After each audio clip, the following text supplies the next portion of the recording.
asyrafil anbiya'i wal mursalin nabiyina wa habibina Muhammadin wa ala alihi wa sahbihi ajma'in wa tabi'ahu bi ihsanin ila yaumiddin, amma ba'du. Pada yang terhormat CEO Absolute Group Bapak Haji Sasresa, pada yang terhormat Direktur Absolute Service Bapak Brigjen TNI Purnawirawan Haji Agus Suyarto, pada yang terhormat Direktur Absolute Group Ibu Haji Eka Suyaryanti, Ibu Astin Sani, dan Bapak Julian Rahmanto, pada yang terhormat Al-Habib Abdurrahman bin Ahmad Al-Zaika LCMA, dan Bapak Ibu karyawan Absolute Group yang dimuliakan Allah Subhanahu wa Ta'ala. Sebagai umat muslim, marilah kita panjatkan syukur kepada Allah Subhanahu wa Ta'ala yang memberikan limpahan rahmat dan hidayahnya, sehingga pada sore hari ini kita diizinkan untuk berkumpul dalam acara pengajian tanpa adanya halangan. Semoga dapat menambah ilmu dan wawasan kita sebagai bekal kehidupan di dunia dan juga di akhirat. Salawat dan salam semoga tercurahkan kepada Nabi Muhammad SAW beserta keluarga, sahabatnya, dan kepada kita semua sebagai umatnya. Hadirin yang saya hormati, marilah kita buka pengajian ini dengan pembacaan Al-Fatihah. Al-Fatihah.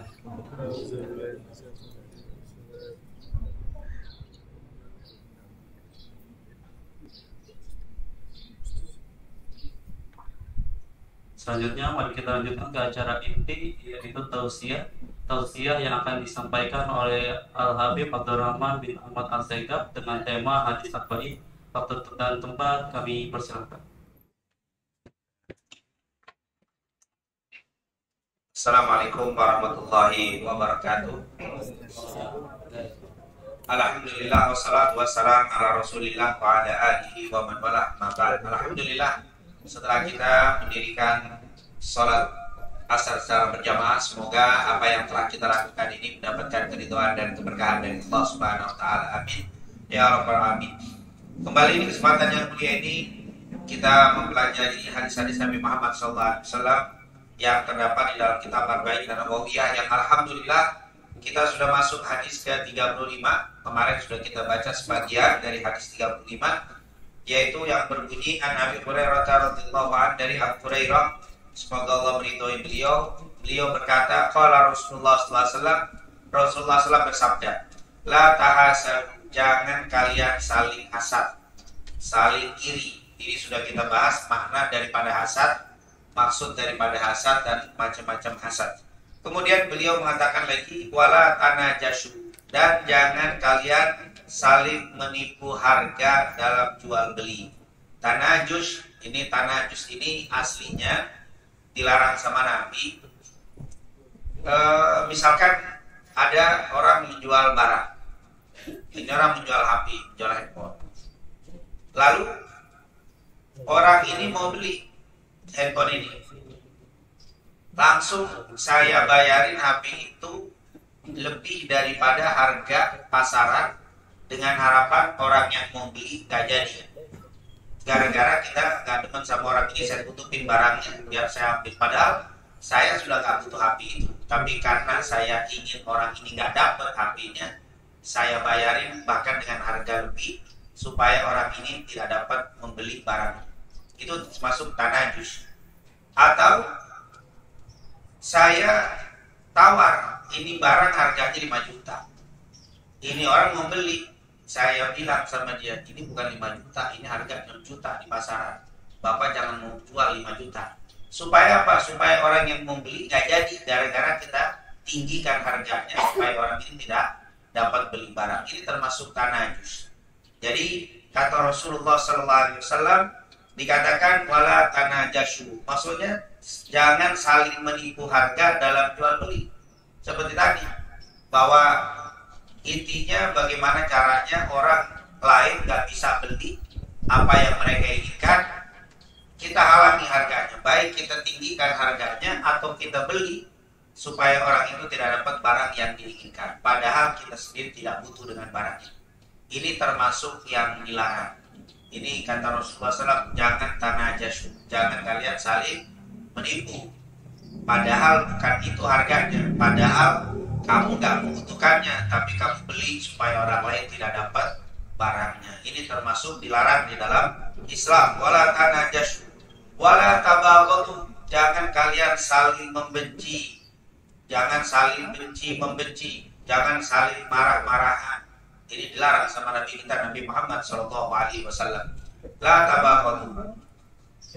Kita tahu berbeda agama saja, kita tetap tidak boleh saling membenci walaupun dia beda agama.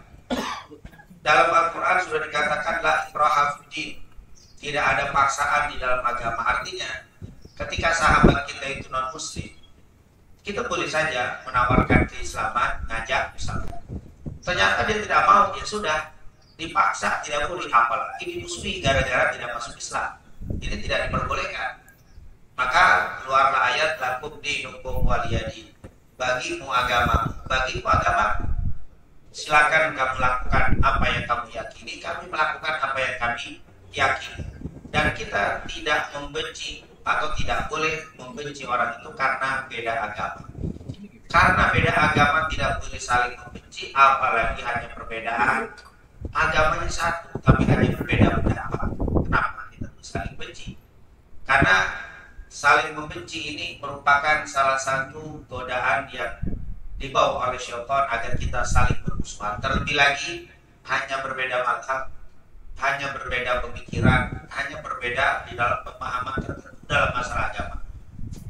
Kata Al-Quran, jangankan beda pendapat, beda agama saja kita tidak boleh saling membenci. Oleh karena itu Allah SWT mengatakan dalam surat Al-Imran, wa'tasimu bihablillahi jami'an wa la tafarraqu. Bersatulah, berpegang teguhlah kalian dengan tali agama Allah. Bersatulah kalian, jangan kalian berpecah belah.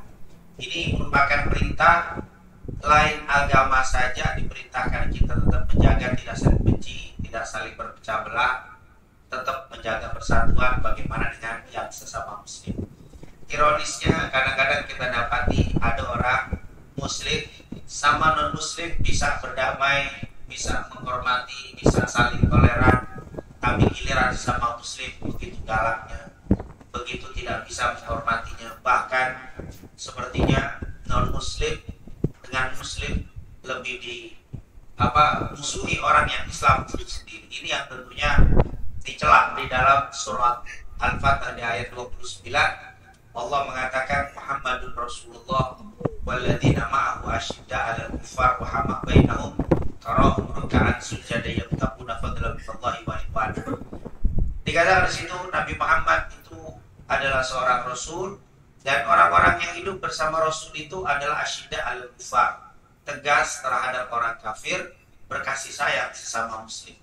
Tegas di sini maksudnya orang-orang yang sesama Nabi, yang diajarkan Nabi, orang yang hidup di masa Nabi, orang-orang yang berakhlak Nabi, mereka itu kalau sesama non-muslim, yaitu kita dengan non-muslim, kita tegas dalam artian tidak mencampur adukan agama.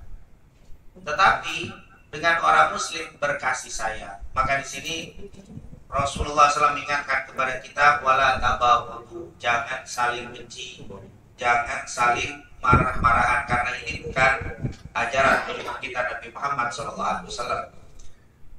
Kalau untuk kita tidak terlalu akrab dengan fulan bin fulan karena bertentangan dengan kita pemikirannya, silakan saja.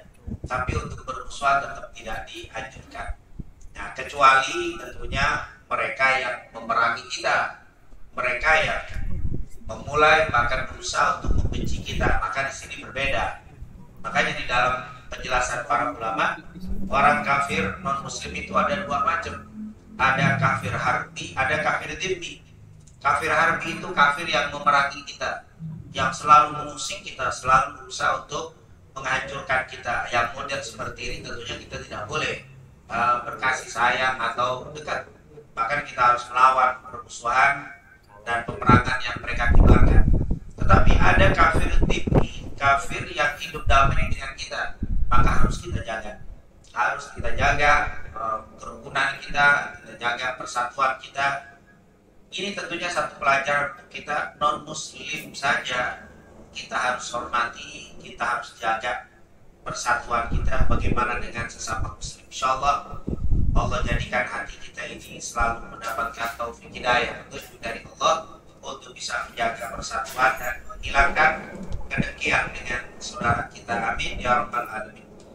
Lalu Rasulullah melarang lagi. Jadi yang pertama, la tahasad, jangan saling hasad. Wala tanajasu, jangan saling menipu di dalam jual beli. Wala tabaghadu, jangan saling benci. Dan yang keempat, wala tadabaru, atau yang kelima, wala tadabaru, jangan saling membelakangi. Tadabaru, membelakangi, ada yang terjemahkan membaikot, saling menutup diri satu dengan lainnya. Ini tadabaru. Kalau ketemu papasan, yang satu buang mukanya, yang satu buang mukanya. Kita khawatir buang muka hilangnya mukanya, karena dibuang mukanya. Belok ke sana, yang satu belok ke sini. Ini termasuk tadabaru. Jangan kita tadabaru. Atau saya membatasi diri, saya tidak mau bergaul. Saya baik ini, saya membatasi dengan fulan membatasi dengan fulan. Ini juga tadabaru. Atau yaitu kita boikot, sudah jangan musuhi, jangan dekati fulan, kita ajak orang lain untuk memboikot fulan yang tidak kita sukai. Ini juga tadabaru. Jangan sampai kita tadabaru. Nah, ini tentunya semua ini merupakan larangan-larangan dari junjungan kita Nabi Muhammad SAW. Dilarang hasad, dilarang saling menipu, dilarang saling dengki atau saling benci, dilarang saling membelakangi. Wala yabi' ba'dukum ala bai'i ba'din, dan jangan menjual atau membeli salah seorang di antara kalian atas jualan atau belian saudaranya. Yaitu barang yang sudah dibeli atau sedang diproses pembelian tidak boleh kita masuk. Contoh paling mudah, ketika saya menawar handphone dari orang ini, berapa Pak jual? Dibilang 5 juta, baru saya tawar 4 juta, tiba-tiba ada orang datang nawar. Ini tidak boleh. Selagi saya masih sedang proses tawar menawar, kita tidak boleh menawar barang yang sedang kita tawar.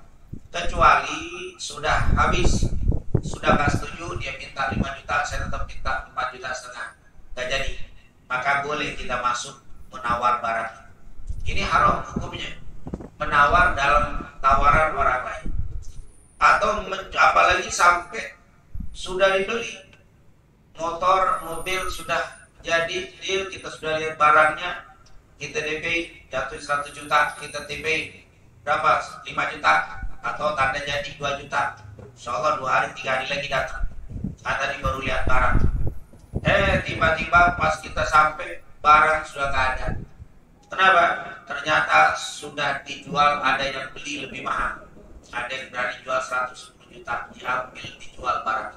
Padahal sudah kita deal, kita sudah jadi. Hanya belum membayar, cuma kita tanda janjian. Maka ini termasuk perbuatan yang dilarang dalam Rasulullah SAW.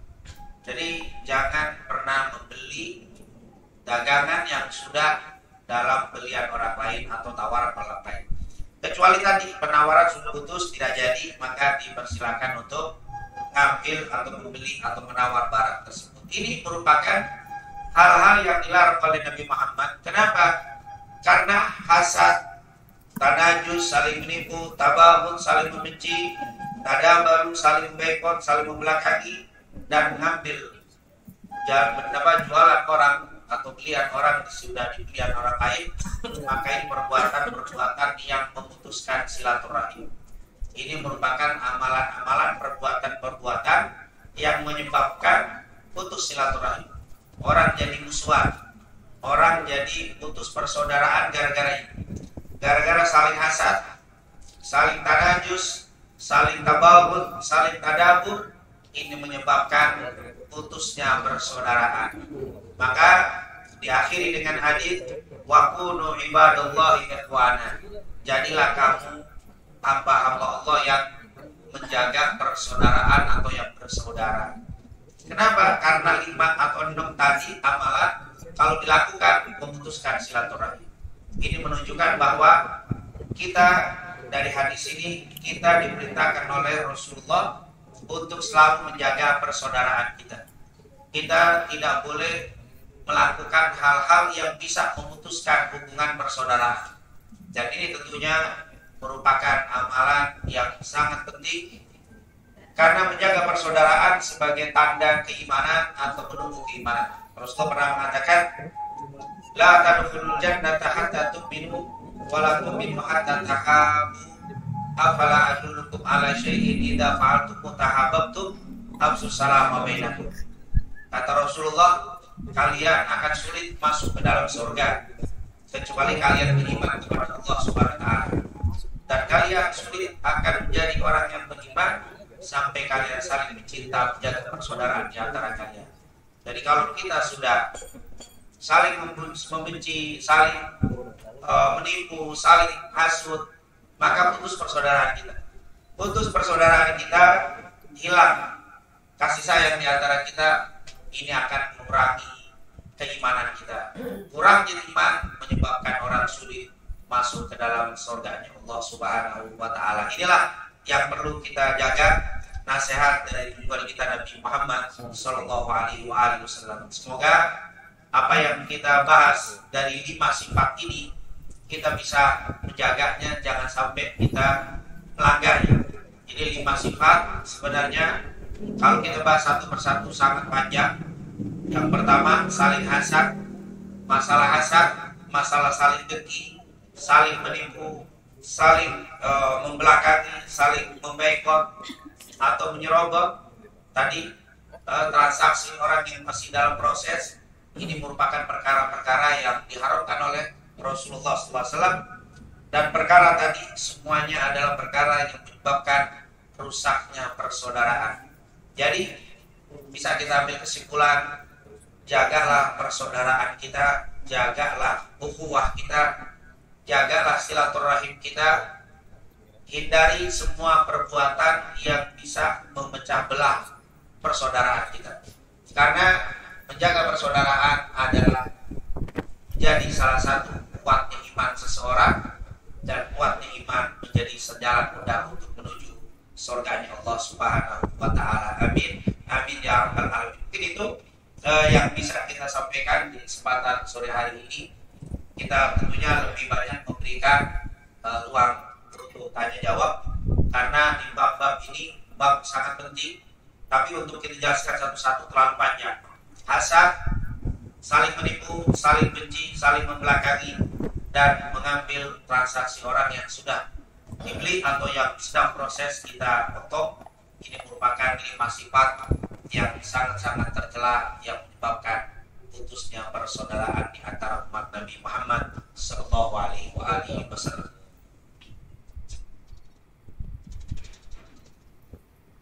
Baik, terima kasih banyak pada Pak Abdul Rahman bin Asegaf untuk tausiah pada sore hari ini. Mungkin kita lanjutkan untuk sesi selanjutnya, yaitu sesi tanya jawab mungkin yang online terlebih dahulu. Selanjutnya yang offline.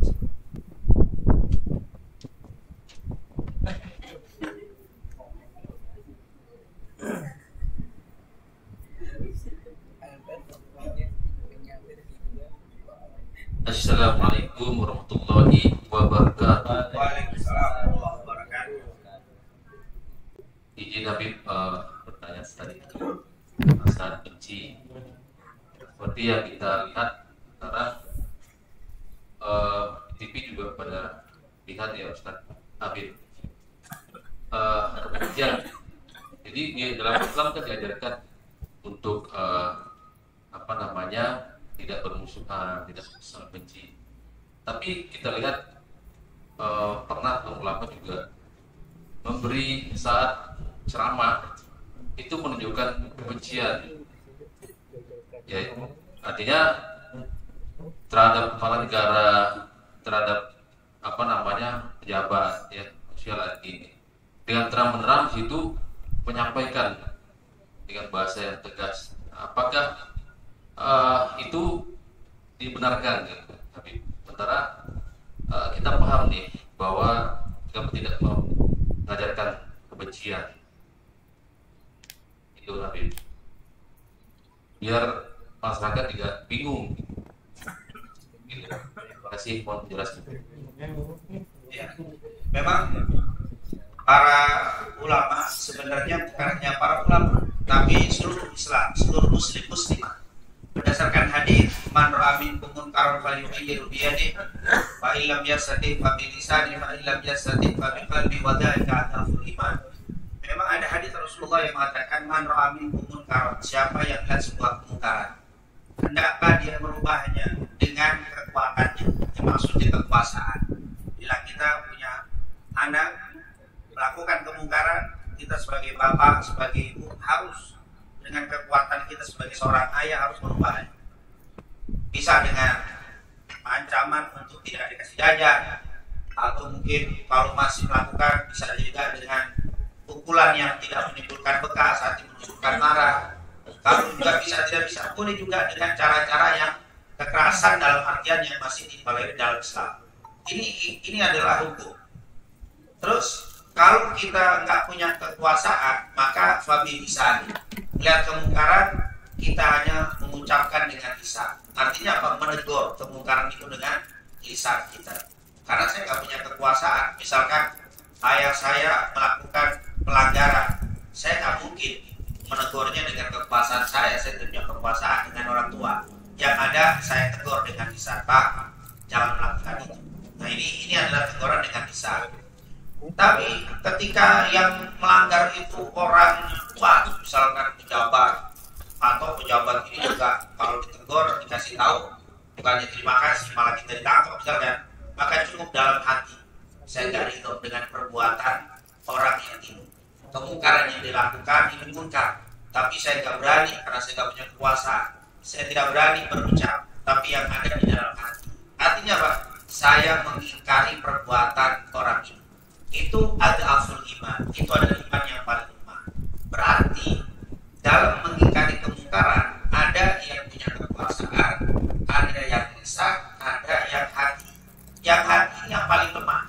Berarti memang ada tuh ulama, kiai, ustaz ngelihat sebuah kemungkaran, dia tegur karena dia nggak punya kekuasaan, dia tegur dengan lisan. Nah, menegur dengan lisan ini tentunya ada tahapannya. Ada tahapan di dalam agama itu. Yang pertama dengan lemah lembut. Harus tegur dengan lemah lembut. Waktu Allah perintahkan Nabi Musa dan Harun berdakwah ke Fir'aun, Allah katakan idhab. Dikatakan hai Musa dan Harun idhaba ila fir'auna innahu tagha wa qula lahu qawlan layyina la'allahu yatadhakkaru aw yakhsha. Musa dan Harun, pergilah kamu menemui Fir'aun. Tegur tuh Fir'aun dengan penuh lemah lembut, dengan penuh lemah lembut. Semoga dengan kelemah lembutanmu Fir'aun itu akan taubat. Nah ini jadi proses pertama. Kita harus menegur orang itu dengan lemah lembut. Dan katanya negur itu tidak di depan umum, betul. Yang paling bagus kata Rasulullah, kalau kamu mau merubah seseorang, tegurlah di belakang pintu. Artinya sendirian. Tapi ketika tidak bisa, maka boleh ditegur di depan umum. Tapi kalau tidak bisa, kalau bisa tegur, ada yang salah, maaf. Misalkan di sini ada karyawan, karyawati atau teman kita yang salah, jangan dinasihati di depan seperti ini. Setelah selesai ngopi duduk, kamu tadi nggak boleh gitu. Itu nasihat. Kalau kita tegur nasihat di depan umum, sebenarnya bukan nasihat, itu ingin menjatuhkan. Walaupun saya bilang saya ikhlas nih, maaf ya Pak, kamu jangan lakukan itu di depan umum. Itu bukan nasihat, itu namanya apa? Namanya menjatuhkan. Saat kita bisa. Tapi yang jadi masalah mungkin ada kiai, ada ustaz mau negur, mau ketemunya susah. Mau ketemu pejabat ini sulit. Nggak bisa ngopi-ngopi bareng itu, mau negur susah. Maka saat itu dia mungkin akan lewat surat. Oh ternyata lewat tulisan bisa, harus tulisan dulu. Jadi tidak boleh itu negur langsung. Jadi harus ada proses. Ketika sudah tidak ketemu, maka baru dibicarakan di depan umum. Boleh. Tetapi di depan umumnya, di depan orang-orang yang di bawah kepemimpinan orang yang ditegur. Kenapa? Karena yang ini berkaitan dengan orang ini. Tapi kalau kita membicarakan di negara lain, itu nggak boleh. Karena tidak ada hubungannya dengan masyarakat yang langsung kena dipimpin oleh orang ini. Ya, misalkan saya ada pelanggaran, saya lihat di kelurahan ini. Saya nggak boleh negor kelurahan ini di kelurahan sebelah. Di kelurahan sebelah saya bicara lurah ini salah, itu salah. Masyarakat yang dengar lurah yang mana, bukan lurah kita, lurah sono diomongin di sini. Lurah Bojong, Bogor, sono nggak ketemu. Jadi bagaimana? Ya orang sini di kelurahan ini kumpul warga, Pak ini lurah kita salah, sudah saya ingetin, nggak bisa, sudah saya tegur, nggak bisa, saya sudah datengin, nggak mau ketemu, maka saya kumpul warga yang terlibat, karena mereka ini memang begitulah resiko pemimpin itu punya kedudukan mulia, tapi juga beban yang mulia. Sebagai seorang bapak adalah pemimpin, ketika anak tegur itu harus diterima. Kalau bapak nggak mau ditegur, kalau dipimpin, maka belum siap jadi pemimpin. Ustadz yang jadi imam di sholat siap sebagai pemimpin, kedudukannya mulia. Tapi kalau ditegur harus diterima. Tidak boleh Ustadz giliran tahiyat awal tadi surat asar dia berdiri, makmum bilang subhanallah, itu kan kencang. Sebenarnya buka aib juga itu. Subhanallah. Imam selesai salam saya baru subhanallah. Dan ikut sholat sama saya. Wah, kacau di imam, gak boleh tegur ini, wah bahaya. Jadi imam itu harus siap untuk apa? Untuk dikasih tahu. Yang tidak boleh imam berdiri dan tahiyat awal. Mesti kan tahiyat duduk, dia berdiri, tiba-tiba makmum berdiri narik, turun digituin apa? Imamnya ditarik jubahnya disuruh turun, salah. Kamu tidak boleh musik atau menurunkan keimaman dia. Negor boleh, tapi untuk melengsarkan apa? Ditarik orang lain maju, kudeta itu namanya. Atau diambil dia maju, itu nggak boleh. Itu kenapa? Karena itu hukum. Tidak salah itu tidak menjatuhkan, tidak diharuskan untuk diganti. Nah, disinilah maka konsep ini menunjukkan bahwa imam itu memang siap untuk dikritik. Imam itu kalau salah harus diucapkan subhanallah, nggak boleh salah diem. Tapi ada yang makmum itu segan, nggak kuat imam, tapi yang imam berusaha yang ngomong subhanallah, diemin aja di belakang. Kenapa? Nah ini lemahnya imam. Kalau yang nggak tahu mau dia pemimpin, yang penting dia salah diucapin subhanallah. Nah ini, tapi yang paling bagus subhanallahnya itu ucapannya pelan. Dan yang disuruh ngomong subhanallah itu yang di belakang. Ini jangan kompak, imam salah masjid ngomong subhanallah, itu si imam gemeter sampai rontok, apa dia salah blank gitu lah. Kenapa semasjid ngomong rame-rame? Maka jangan, ada perwakilan. Kalau bahasanya itu perwakilan itu siapa? Kalau imam itu orang yang paling pintar di belakang. Ini orang paling pintar di belakang, yang siap ngasih tahu mana betul mana salah. Maka disinilah waktu imam salah, subhanallah, cukup begitu. Jangan juga teriak di sini subhanallah. Kalau sudah dekat sini mau ngapain? Yang penting dengar sama imam. Nah, ternyata kalau kita belajar tentang fikih sholat, ternyata di situ berarti seorang imam memang harus siap ditegur. Jadi ketika ada ustaz, ulama, kiai menegur dengan bahasa yang sopan, dengan bahasa yang baik, ini adalah hal yang memang harus diterima. Waktu itu Umar bin Khattab pernah menjadi khalifah, waktu menjadi presiden. Umar bin Khattab sebelum dia menjabat lebih lama, baru dilantik, dia kumpulkan kepada sahabat di Madinah. Aku diangkat oleh kalian menjadi khalifah, bukan berarti aku yang terbaik di antara kalian.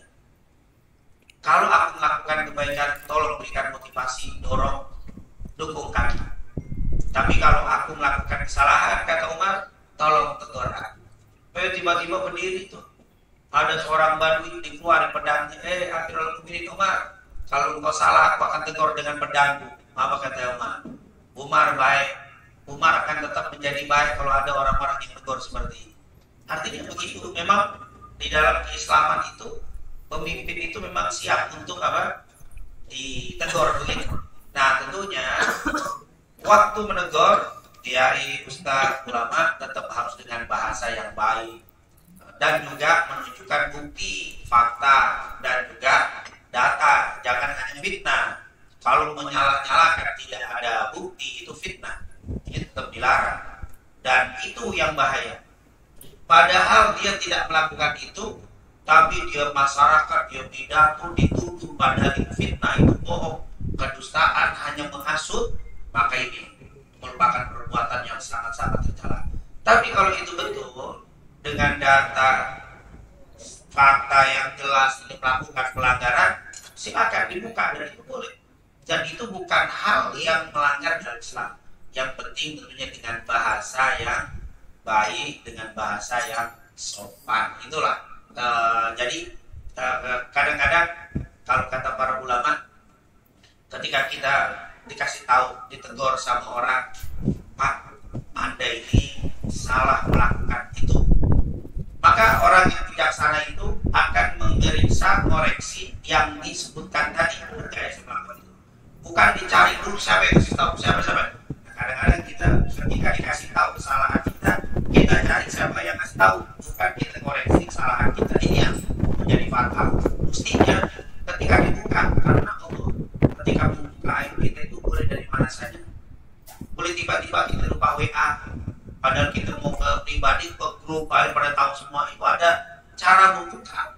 Jadi yang betul itu jangan siapa yang membuka aib saya, tapi betul nggak aib saya itu seperti itu. Kalau betul, beristighfarlah kepada Allah, bertobatlah, tinggalkan apa yang diucapkan. Tapi kalau salah, baru orang itu tegur dan maafkan. Itu merupakan perbuatan yang dianjurkan Nabi Muhammad sallallahu alaihi wasallam. Muhammad al-Baqir ibn Ali Zainal Abidin ibn Fatimah binti Rasul sallallahu alaihi wasallam, cicit dari Nabi Muhammad, beliau bilang, saya kalau ada yang mengatakan, kata muridnya, wahai Imam, Muhammad al-Baqir bin Imam, bapak guru daripada Imam Abu Hanifah, wahai Imam, Anda dikatakan oleh fulan begini, maka langsung dia bangun, lalu dia sholat, kemudian dia beristighfar kepada Allah, lalu dia mengoreksi muhasabatun nafs. Apa betul yang diucapkan? Kalau betul, dia langsung istighfar, menangis, minta ampun kepada Allah Subhanahu wa taala. Dan besoknya dikasih hadiah. Orang itu dikirimin uang karena Muhammad al-Baqir dikasih uang. Sebagai apa? Terima kasih. Besoknya adalah Imam, Anda dikatakan begini. Fitnah. Padahal Muhammad al-Baqir tidak melakukan itu. Dia dituduh melakukan kemaksiatan. Akhirnya dia angkat tangan, ya Allah, ampunilah orang yang telah membicarakan aku dengan tidak betul. Dikasih duit gedean. Ini nggak ada zaman sekarang kayak begitu. Jangan antum cari kayak begitu kerjaan, kita orang biar ada duit. Dikasih uang besar. Subhanallah, kaget orang itu. Bukankah aku sudah mencela? Kenapa dia tetap kasih aku? Didatang. Syekh wa Imam, kenapa kau kasih aku uang seperti ini? Padahal aku takut. Kau tidak melakukan itu, aku fitnah. Kau kata dia apa? Bagaimana aku tidak memberikan hadiah kepada orang yang sudah menghapuskan dosa-dosa? Bagaimana aku tidak memberikan hadiah kepada orang yang sudah menghapuskan dosa? Gara-gara kau fitnah, aku sabar, dosa aku dihapus oleh Allah. Dan kau nambah dosa, makanya ganti dengan uang di biar banyak. Itu orang dulu begitu. Nah, kita ini kadang-kadang kurang bijaknya. Yang pertama, menegurnya dengan kalimat yang kasar. Yang kedua, kadang-kadang orang tegur nggak pakai fakta, nggak pakai hanya dugaan, itu salah. Yang ketiga, yang ditegur langsung marah, tidak koreksi benar apa enggak ucapannya. Semestinya kalau betul, dia ucapkan terima kasih kepada orang itu. Masalah dia kasar, urusan dia dengan Allah, tapi dia tahu ini salah, maka dia bisa memperbaiki kesalahan. Tapi yang jadi masalah sekarang bukan itu, karena zaman ini sudah tidak memakai agama. Akhirnya yang menegur kadang-kadang apa? Kayak imam tadi ditegur, besok-besok jadi sholat saya salah di subhanallah. Jadi diem aja kalau saya salah, itu kan bahaya. Nah tentunya yang imam bener kayak begini pasti kita ketawa itu sih. Kalau dia imam gini kacau deh. Sholat asar rakaat kelima berdiri aja dulu. Kita ngomong subhanallah takut kita. Habis diusir habis dari situ sudahlah. Biarkan aja tidak salah. Nah ini tentunya merupakan hal yang perlu kita perhatikan. Dan tentunya kita sebagai masyarakat kan diwajibkan sama Nabi talabul ilmi fardhatun ala kulli muslim. disuruh belajar. Kenapa? Sehingga kita tidak mudah terpengaruh dan juga bisa memilah mana yang hak, mana yang batil. Yang jadi masalah ini masyarakat nggak ngerti, nggak paham dan nggak belajar, dan akhirnya ada kalimat-kalimat yang nggak pas akan menimbulkan fitnah. Tapi kalau yang mengerti mau bicara apa, kita tahu ini benar, ini salah. Yang salah tidak akan buang ucapannya dari ustaz dan kiai itu, yang benar kita pakai. Jadi kalimat itu tidak semua salah, tidak semua benar. Nah itu yang harus kita pilah. Insya Allah kita semua dijaga oleh Allah Subhanahu Wa Taala, dan semoga pemimpin-pemimpin kita, baik pemimpin yang paling kecil di rumah tangga, pemimpin sholat, pemimpin kantor, sampai pemimpin yang paling tinggi presiden, semoga betul-betul diberikan pemimpin-pemimpin yang baik, pemimpin-pemimpin yang selalu berusaha untuk memakmurkan kehidupan orang-orang yang dipimpinnya, dan apabila ada kesalahan ketika ditegur, insya Allah bisa menerima dengan teguran dari orang-orang yang dipimpinnya, dan semoga juga yang dipimpinnya ketika menegur dengan teguran yang adab, akhlak, dan menambah kesempurnaan, tidak menambah kehancuran negara ini. Amin ya rabbal alamin. Wallahu a'lam. Terima kasih Habib atas penjelasannya. Kita lanjutkan ke acara selanjutnya, yaitu doa bersama yang akan dipimpin oleh Habib. Sebelum kita berdoa bersama, saya selaku pembawa acara, jika terdapat salah kata ataupun sikap yang tidak berkenan di hati Bapak Ibu sekalian, saya mohon maaf yang sebesar-besarnya. Kepada Pak Habib untuk memimpin doa bersama, kami persilakan. Allahumma salli ala sayyidina Muhammad wa ala ali sayyidina Muhammad. Allahumma la tad'a lana dhanban illa ghafarta wa la hamdan illa farajta wa la marida illa shafaita wa la ni'mata illa qadaita wa la hajata min hawaiji dunya wal akhirah ya laka ridan illa qadaitaha wa yasartaha bi rahmatika ya arhamar rahimin. Allahumma inna nas'aluka ilman nafi'an wa rizqan tayyiban wa amalan salihan maqbulan. Rabbana atina fid dunya hasanah wa bil akhirati hasanah wa qina adzabannar. Wa sallallahu ala sayyidina Muhammadin wa ala alihi wasallam. Walhamdulillahi rabbil alamin. Sebagai penutup acara pada pengajian hari ini, marilah kita membaca doa kafaratul majelis. Subhanallah.